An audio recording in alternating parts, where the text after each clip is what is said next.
Sean Dyche has made his case for the Man United position, saying he would have won more games as manager and putting additional pressure on Ruben Amorim.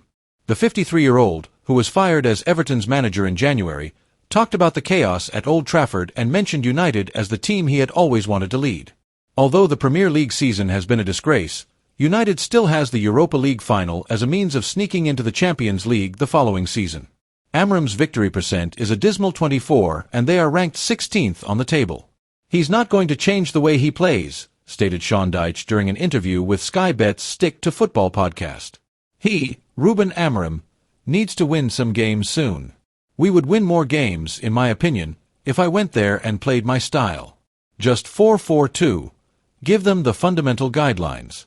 Fair play is what we're all saying, but since he's been there for a while, you best start winning soon." Dyche went on, "Win, survive, succeed," is a famous quote by Howard Wilkinson. To put it simply, you must first win in order to survive. If you do, you will have succeeded in establishing your values and style of play.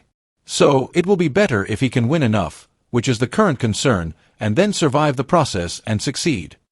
"It was always Manchester United because of the size of the club, not because it's Man U, but due to the sheer grandeur, particularly back then," Dyche said, acknowledging that United is the team he would most like to coach.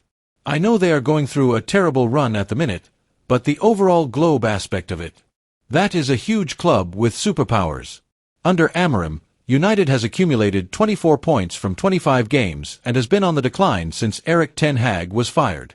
United, who have only defeated Ipswich and Leicester since January, would be at the bottom of the standings if results against the three relegated teams were eliminated. Dyche continued by stating that he believes Amorim's employment will be in jeopardy early in the upcoming term.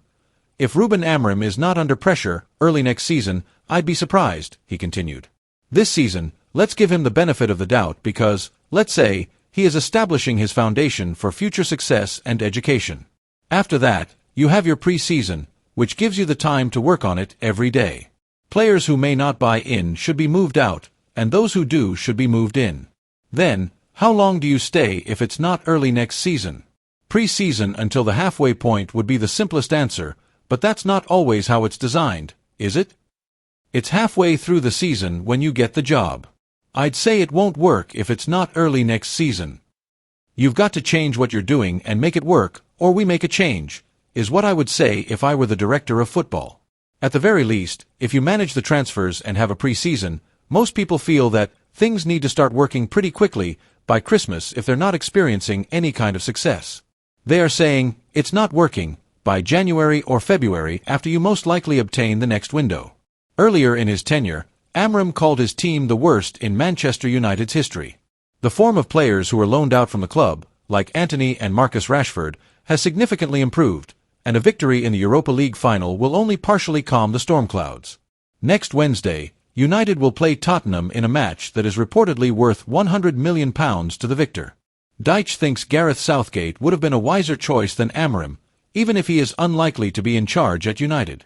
He asserted, "I felt Gareth Southgate fit the Manchester United job really well. Leaving the hardship of managing your country, because managing your country is difficult.